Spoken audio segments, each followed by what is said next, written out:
Entonces Ilúvatar habló y dijo: «Poderosos son los Ainur, y entre ellos el más poderoso es Melkor. Pero sepan él y todos los Ainur que yo soy Ilúvatar. Os mostraré las cosas que habéis cantado, y así veréis qué habéis hecho. Y tú, Melkor, verás que ningún tema puede tocarse que no tenga en mí su fuente más profunda, y que nadie puede alterar la música a mi pesar. Porque aquel que lo intente probará que es solo mi instrumento para la creación de cosas más maravillosas todavía que él no ha imaginado».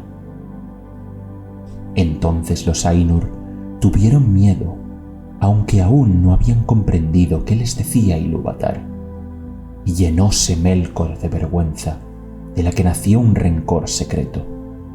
Pero Ilúvatar se irguió resplandeciente y se alejó de las hermosas regiones que había hecho para los Ainur, y los Ainur lo siguieron. Pero cuando llegaron al vacío, Ilúvatar les dijo: «Contemplad vuestra música», y les mostró una escena, dándoles vista donde antes había habido solo oído.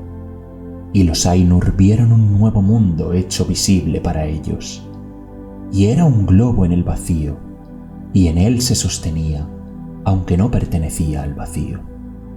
Y mientras lo miraban y se admiraban, este mundo empezó a desplegar su historia y les pareció que vivía y crecía. Y cuando los Ainur hubieron mirado un rato en silencio, volvió a hablar Ilúvatar: «Contemplad vuestra música. Este es vuestro canto, y cada uno de vosotros encontrará en él, entre lo que os he propuesto, todas las cosas que en apariencia habéis inventado o añadido. Y tú, Melkor, descubrirás los pensamientos secretos de tu propia mente y entenderás que son solo una parte del todo y tributarios de su gloria». Y muchas otras cosas dijo Ilúvatar a los Ainur en aquella ocasión, y por causa del recuerdo de sus palabras y por el conocimiento que cada uno tenía de la música que él mismo había compuesto, los Ainur saben mucho de lo que era, lo que es y lo que será, y pocas cosas no ven. Sin embargo, algunas cosas hay que no pueden ver, ni a solas ni aún consultándose entre ellos, porque a nadie más que a sí mismo ha revelado Ilúvatar todo lo que tiene él en reserva, y en cada edad aparecen cosas nuevas e imprevistas, pues no proceden del pasado. Y así fue que mientras esta visión del mundo se desplegaba ante ellos, los Ainur vieron que contenía cosas que no habían pensado antes, y vieron con asombro la llegada de los hijos de Ilúvatar y las estancias preparadas para ellos, y advirtieron que ellos mismos, durante la labor de la música, habían estado ocupados en la preparación de esta morada, pero ignorando que tuviese algún otro propósito que su propia belleza, porque solo él había concebido a los hijos de Ilúvatar, que llegaron con el tercer tema, y no estaban en aquel que Ilúvatar había propuesto en un principio, y ninguno de los Ainur había intervenido en esta creación. Por tanto, mientras más los contemplaban, más los amaban, pues eran criaturas distintas de ellos mismos, extrañas y libres, en las que veían reflejada de nuevo la mente de Ilúvatar, y conocieron aún entonces algo más de la sabiduría de Ilúvatar, que de otro modo habría permanecido oculta aún para los Ainur. Ahora bien, los hijos de Ilúvatar son elfos y hombres, los primeros nacidos y los seguidores. Y entre todos los esplendores del mundo, las vastas salas y los espacios y los carros de fuego, Ilúvatar escogió como morada un sitio en los abismos del tiempo y en medio de las estrellas innumerables.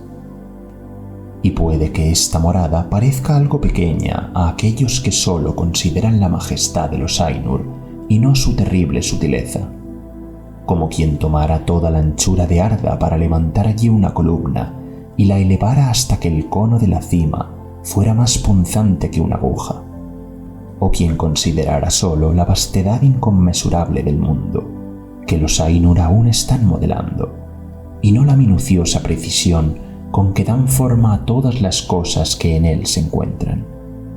Pero cuando los Ainur hubieron contemplado esa morada en una visión, y luego de ver a los hijos de Ilúvatar que allí aparecían, muchos de los más poderosos de entre ellos se volcaron en pensamiento y deseo sobre ese sitio.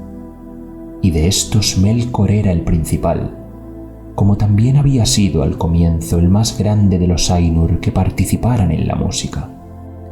Y fingió aún ante sí mismo al comienzo, dominando los torbellinos de calor y de frío que lo habían invadido, que deseaba ir allí y ordenarlo todo para beneficio de los hijos de Ilúvatar.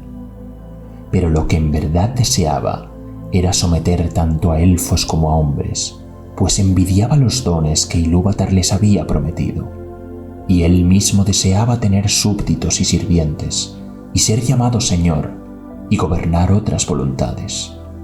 Pero los otros Ainur contemplaron esa habitación puesta en los vastos espacios del mundo, que los elfos llaman Arda, la tierra, y los corazones de todos se regocijaron en la luz, y los ojos se les alegraron en la contemplación de tantos colores, aunque el rugido del mar los inquietó sobremanera.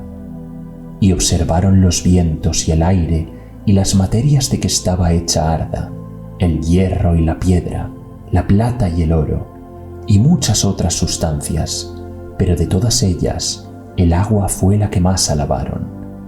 Y dicen los Eldar que el eco de la música de los Ainur vive aún en el agua, más que en ninguna otra sustancia de la tierra, y muchos de los hijos de Ilúvatar escuchan aún insaciables las voces del mar, aunque todavía no saben lo que oyen. Ahora bien, aquel Ainur a quien los elfos llaman Ulmo volvió sus pensamientos al agua, y de todos fue a él a quien Ilúvatar dio más instrucción en música. Pero sobre aires y vientos, quien más había reflexionado era Manwë, noble de nobles entre los Ainur. En la materia de la tierra había pensado Aule, a quien Ilúvatar había concedido una capacidad y un conocimiento apenas menores que los de Melkor, aunque lo que deleita y enorgullece a Aule es la tarea de hacer y las cosas hechas, y no la posesión ni su propia maestría. Por tanto, da y no atesora, y está libre de cuidados emprendiendo siempre nuevas tareas. E Ilúvatar habló a Ulmo y le dijo: ¿No ves cómo aquí, en este pequeño reino de los abismos del tiempo, Melkor ha declarado la guerra contra tu provincia? Ha concebido un frío crudo e inmoderado, y sin embargo no ha destruido la belleza de tus fuentes, ni la de tus claros estanques. Contempla la nieve y la astuta obra de la escarcha. Melkor ha concebido calores y fuegos sin restricción, y no ha podido marchitar tu deseo ni ahogar por completo la música del mar. Contempla más bien la altura y la gloria de las nubes y las nieblas siempre cambiantes, y escucha la caída de la lluvia sobre la tierra, y en estas nubes eres llevado cerca de Manwë, tu amigo, a quien amas. Respondió entonces Ulmo: en verdad, mi corazón no había imaginado que el agua llegara a ser tan hermosa, ni mis pensamientos secretos habían concebido el copo de nieve, ni había nada en mi música que contuviese la caída de la lluvia. Iré en busca de Manwë, y juntos haremos melodías que serán tu eterno deleite. Y Manwë y Ulmo fueron desde el principio aliados, y en todo cumplieron con fidelidad los propósitos de Ilúvatar.